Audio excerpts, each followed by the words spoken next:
আপনারা দেখছেন একুশে টেলিভিশন।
তুমি তো জানো ঘর বান মানুষের কাছে ফল খাইতে শরম করে না?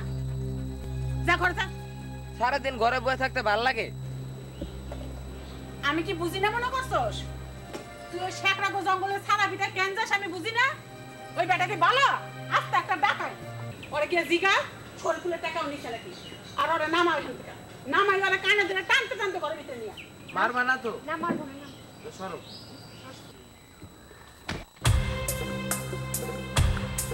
এই টাকা কই পেছস?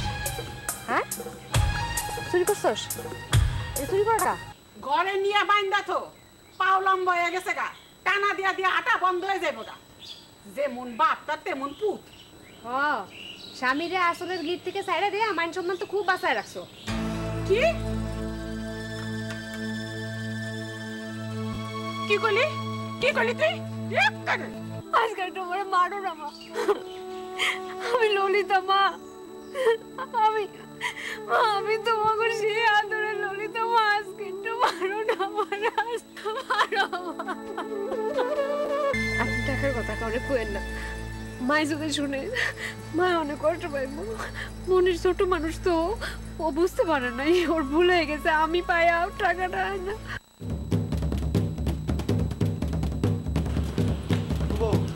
ওই যা তুই যাও কমবে তোমার বাপের ফোন দিচ্ছে তোমার ভাই আবার কমবে আরে যত জামে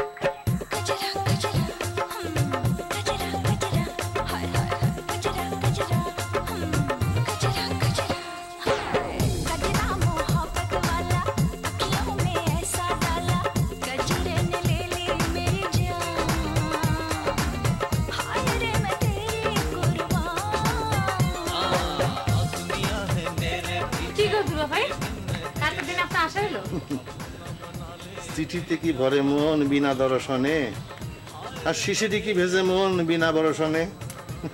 পীড়িতের এমন গুণ পানির সঙ্গে যেন ছিল, বেশি দিলে পড়ে গাল, কম হলে লাগে।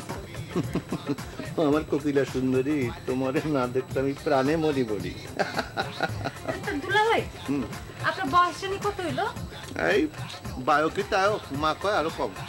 ওরে আমার বুড়ে বেটা। পিড়ে থেকে বুড়া হয় তোমার কি মনে হয়?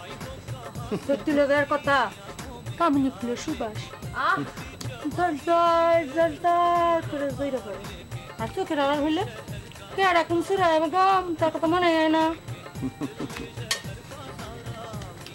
কি তুমি যাবে কব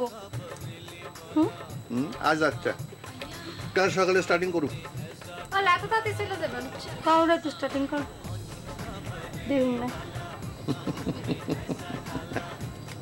হ্যাঁ বউ চলো রিহার্সাল যাইতে হবে রাতে আচ্ছা যা আমি গেলাম ফারুক ফারুক অনেক বেলা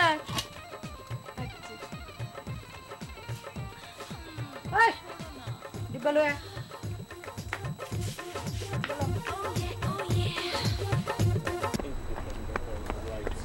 ওকে স্ট্রেট যাব এক মিনিট ভাই এক মিনিট আপনাকে কোথায় যেন দেখছি ঠিক মনে করতে পারছি না আপনার দেশের বাড়ি কোথায় ছিল তো বাংলাদেশ এখন জেনুইন আমেরিকান 1 বছর হলো আমেরিকায় ডিবি ভিসা নিয়ে এসেছি কিন্তু মাই কোশ্চেন ইজ কোথায় যেন আপনাকে দেখেছি ঠিক মনে করতে পারছি না দাঁড়ান দাঁড়ান একটু মনে করতে দেন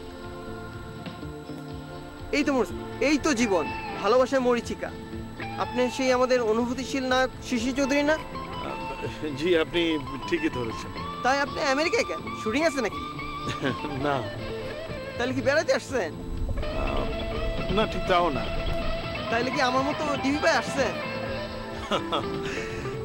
অনেকটা সেরকম বলতে পারেন না স্যার শুনা মনে বড় কষ্ট পেলাম আমরা তো এখানে আসছি পেটের দায় আপনি আসবেন কেন দেশে আপনার এত সম্মান টাকা পয়সা তবে আপনার একটা গোপন কথা বলি আমেরিকার কথা যত শুনছেন তার কিছু এখানে না তবে আপনি যদি চান আমি যেখানে কাম করি আপনার লাগে একটা ওপেনিং আছে থ্যাংক ইউ আমার কথা ভাবার জন্য আপনাকে অনেক অনেক ধন্যবাদ কিন্তু এখন তো আমি আমার মেয়েকে নিয়ে একটু বাইরে যাচ্ছি এ বিষয়ে আপনার সঙ্গে পরে না হয় কখনো কথা বলবো আপনার ফোন নাম্বারটা ইয়ে মানে আমি তো সেলফোন ব্যবহার করি না আচ্ছা ঠিক আছে আসসালামু আলাইকুম জি ওয়ালাইকুম আসসালাম আসি দেখা হবে হ্যাঁ জি শালা নায়ক গিরে গেছে ঠাটা এখনো যায় নাই